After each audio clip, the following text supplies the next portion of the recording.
Welcome to our debate about data centers. We're going to go over some of the negatives and some of the positives, thanks to having Anthony Lee here, on whether or not these things should be built in your town. He's pro data center and he uses a lot of data. Yeah, so Anthony's going to be pro data, and the rest of us obviously are going to be anti. Nah, dude, I'm mayor. No to data centers. The mayor is the one that's pro data center, by the way. I said no to data centers. I don't think a single mayor has said no to data centers yet. No, Trump just came out for data centers. So, well, then I'm so not the mayor today. So here's some of the negatives. Like, obviously, these are like the really, really obvious ones. You can name 100 of them, but we're just going to go over some of the main ones. One data center uses enough electricity equivalent to powering a small city. It uses millions of gallons of water per day for cooling systems. Millions of gallons per day. Can use up to millions of gallons. They can't just cycle it. It's cooling. So, like, once it becomes, like, too hot, it'll, like, turn into things like steam, for example. But that means it's just in the atmosphere and it'll come back down and rain. In a sense, it's arguable. It's arguable. Doesn't disappear. Here's why that's a problem. Every, like, area of America has allotted water use. So, like, let's say you live in a town, they can't just use as much water as they want. They have, like, certain amounts. So if you build a data center, guess who now has priority over the water usage? It's not the citizens. Just like the farms in California, they use the most, and then they blame us and they say, if it's brown, flush it down. If it's yellow, let it mellow. Remember that? but then it takes like 50,000 gallons of water to make an almond or some shit. Yeah, tons of water. Yeah. It's like, hey, don't wash your car or water your lawn. But they're out here fucking, spending hella water. There's also the noise, which, as many people are now documenting, creates this constant humming. And apparently, I don't know if they have proof yet, but the frequencies can bother livestock, apparently. They have, like, farmers that are showing how their animals are just, like, kind of in, like, a near psychosis. Like, you're going nuts because this sound doesn't stop, or they can't sleep, or they have to migrate to, like, different areas farther away to get away from it to even rest. So there's a lot of stuff about, obviously the noise is going to bother people as well. And another negative is that relative to its size, the amount of employees that these things make is very little. Like, proportionately. Also, it doesn't bring jobs. Like, the biggest data center won't even break 200 employees. Here's my question. So, remember when Monterey Park had that huge, like, debate about whether we should have it here or not? Anyways, why does it have to be in the city? Like, why can't we just have it, like, in the middle of nowhere where it doesn't bother nobody? The thing is that if you put it in the middle of nowhere, it costs a lot more for electrical infrastructure and all of the things surrounding it that it needs. In the city, all that grid is already there. You don't have to make new substations, as many of them. And I believe that the cost is lower the closer you are to a city. This is why Elon's doing such a huge push to put them in space and build AI data centers in space specifically, because it's like you don't need water. It's constantly cooling. It's not going to take away resources from, like, a near town. But then he's got his own infrastructure when it comes to things like Starlink. So he can get the information. He can get the blah, blah, blah. That's like anywhere around the globe in milliseconds or whatever the hell. Anyway, that just proposes a huge threat to the idea that he's private sector still, right? I didn't know you were such an Elon simp. I'm trying not to be mayor. He's just trying to give you information. All right, Anthony, with the positives. Let's hear some more positives. Yeah. Why, despite all these things, is it still a good idea to get a data center near you? The idea is to keep up with China, right? Like, because we're in an AI, what do you call it? AI race, arms race? Yeah, arms race. Thank you. And so the idea is that if China gets the tech earlier than we do, they're going to have a huge leg up on us. That's what I keep hearing. What is that exactly? For the data center? Is it just for AI? Well, what is the thing? What is the thing, like, ideally that China could reach before America, and then America would just be pushed out? Is there a tangible? That's what I genuinely don't know. Well, I think that's the whole point about revolution. I assume, like, you think about, like, steam or, like, the industrial revolution, right? Like, in those moments, people just fucking raced. They just ran. Like, you would get things like the World Fair to just see what would happen. And so right now they're just building kind of like the foundational infrastructure that allows people to keep playing with this toy. without knowing fully where it is, and we're going to run into an overcorrection. We're going to run into the like AI stock market bubble and shit crashing. We're gonna run into like, you know, fucking empty and fucking abandoned data centers that completely demolished a city, and everybody had Aaron Brockovich cancer in 20 years. We're gonna run into the probably worst versions of stuff, but you zoom out like 200 years and somehow human beings are going to do the mental gymnastics to justify because we got to this version of like evolution. I think it's just about weapons. I think that, you know, they want to use AI to generate better and better weapons, and they're afraid that China's going to get them before we do. And it's not necessarily just the regular weapons like bullets and missiles, right? It's like, the tech weapons. Hacking, so it's all that. It's like when Claude recently released Fable for the first time. They released it for a couple of days and then they pulled it back. And they needed apparently to potentially, like there was I think they needed to give Mythos, which is like the back end of it, to the Pentagon first, because like when they release, it's like instead of giving it to just developers, now this shit is so crazy and can break cybersecurity. We need to give it to the government or to our actual national defense first.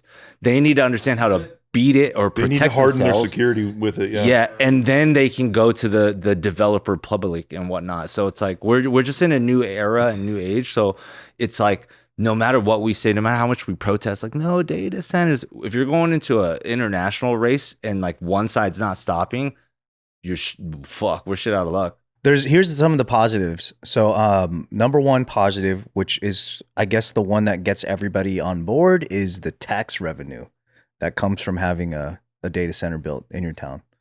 The second one would be the electrical infrastructure around it gets upgraded to the surrounding areas. So like if you're from a town where, you know, we're spoiled, every town we've ever lived in, that we don't have to think about that. Like, yeah, the power's going to be fine. You're never going to get those dimming lights that you see in like movies from like podunk little villages. We go through a lot of power outages in Hawaii, and I'm always reminded how the grid is fucked.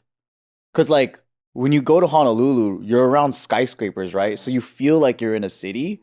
But they built that shit so quick. Like most of that shit was built in the 80s. Damn. So like everything's new, right? Yeah. But they built it so quick and kind of janky. That's a great place to put a data center. Yeah. The whole island should be a data center. Yeah. So electrical infrastructure will get upgraded probably beyond like so far beyond like even where we probably live, you know? Yeah. And then if you have power outages all the time, you're probably just like, thank God, like we have stability. And the backup generator for like if the power does go out would be so strong that it would probably handle the city just as well.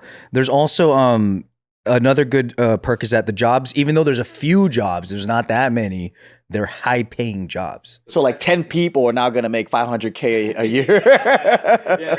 Yeah. Whereas like all the team that's in the coal mines making like $10. Yeah, it's the jobs are really high paying for those of you who can get it. But most of these are not going to be hiring local dudes that lived around it for sure. They're not smart enough. No, they're getting recruited by headhunters from like other companies. Well, even like electricians, there's like war for electricians right now. So those guys are getting headhunted. Yeah. And then there's going to be and I guess this would be the benefit for everybody, not just like the people in the town, but the boosts for modern digital services. So if you think about it now, like this is kind of what Anthony's point is too, is that everything's relying more and more on AI, whether you like it or not. The things that you go, wow, this is a lot better now. It's because of AI. You know what I mean? All the things that you're like, damn, this is working way more efficiently. Things like cloud computing, banking, healthcare, streaming, finance. All these things are implementing to the point where they do need these data centers in order to run more efficiently and get better. So everybody wins, whether you, in this way, whether you live near one or not. Like the fact that your life is going to be integrated with this so much, no matter what you do. I'm going to push back and say I don't think anybody thinks things are getting better with services. With services? Yeah, I think it's worse than ever. Really? How come? Yeah, think about like Joe trying to talk to Patreon, and they're like, you know, you have to talk. You can't talk to anybody anymore. Or like if you have a problem with the airline carrier now, you have to like go to Twitter and start yelling like, please pay attention to me. Oh, you mean like customer service? Oh yeah. Yeah, customer service and all that shit is just worse than ever. Well, I think customer service by design is not meant to actually help you. It's meant to like stave you away long enough for you to solve it on your own. Right. And I guess arguably the whole point, because I agree that does suck, but arguably the whole point is that it's when you don't have a problem, the efficiencies of your everyday, you don't realize how much better it's getting, I definitely don't. right? Like I don't think anything. it's like I remember my the first personal life time has gotten better because of AI. I remember the first time though that we ordered something from like Amazon, and then I saw a clip of like these giant Amazon facilities, and then a robot's going and picking up the package, and then it's like being dropped off to a thing that like gets carried over to another thing in your area, and then a human finally gives it to you, and you're like, that's how it got to me for free shipping, and in 24 hours.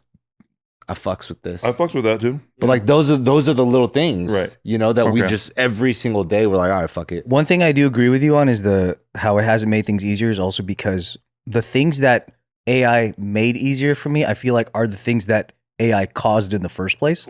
You know, like the change of infrastructure and how our way of life is. Like if this was, let's say you went back to the 80s and stuff, and you wanted to solve the problems you had in the 80s, it wouldn't be with the tools we have really today. You know what I mean? Like the tools we have today are for the fucking problems of our economy being so bad now. You know what I mean? Like lifestyle is just more difficult in general. So I don't know if it's like it didn't fix existing human issues from way back. Yeah, but I feel like if you're in the tech world, like the guys on that podcast with Chumath, you know, who used to run Google, like I feel like those guys are all in this little AI bubble, and they're all fucking sucking each other off about AI all day and talking about how AI is improving their companies and shit. But I think middle class people are just like, what are you talking about? yeah, that's true. That's true. It's like, is it gonna make my spaghetti quicker? Yeah, exactly. I think Anthony had the best point with like, yeah, Amazon fulfillment's probably getting better because of that. But that's about it, brother, that I can think of. Yeah. There's also, so here's a really funny thing to end on. So you might see this in comments for anything about data centers. You're going to hear bamboo being mentioned. Have you heard anything about that? So like people are always going to say, like you say there's a post about a data center. In the comments, someone's going to be like, whatever you do, don't plant bamboo around it. Because bamboo apparently is like so invasive and hard to get rid of that it grows through concrete. It grows through like all kinds of structural integrity. And so people are starting to, like, I don't know if they're doing it yet, It's like a counter revolution. but the counter revolution is to plant as much bamboo as possible around data centers. Bamboo's the new punk rock? It is, yeah. That's so sick. That's the new Sid Vicious. We'll finally get them in 3 years when it fully grows and it's rooted. Yeah. Dude, the idea of like trying to like break a data center in your town by planting bamboo is so fucking wild. It's metal, dude. That's so, and it works. Imagine dude. years from now, there's bamboo everywhere. We got to bring in pandas. But you don't think they have enough money to solve that shit? That's weird. America has to import pandas, Import pandas, dude. from China. Do they Jeez, really we eat lost the Do they war. really eat bamboo? No, that's all they do. They all don't they even. They don't. I don't even think they do anything else. There's no prey or predator. They just chew bamboo all day. That's this conspiracy. Have you heard of that? Yeah, nobody eats them. Oh They yeah, don't eat because they're not anybody. real. Yeah. Like they're guys in a suit, right? Yeah. No, not that. Oh, not that? No, that's part of it though. That's the China Zoo theory. But the conspiracy is that pandas were bred just to eat bamboo and clear bamboo. That's why they have no fucking survival skills. They're like a domestic weird ass dog that like doesn't have any ability. Because bamboo was fucking up imperial data centers back then. Ancient history, dude. That's how hated bamboo must have been. Yeah, and the conspiracy, the things that follow it is that there's no ancient paintings or like there should be way more ancient art of pandas if they're truly part of, Because it's like a China specific like. Right. but they don't have that. So It's like their mascot now, dude. I know, yeah, fucking orange chicken, broccoli beef. Yeah, you can't have it without thinking of pandas.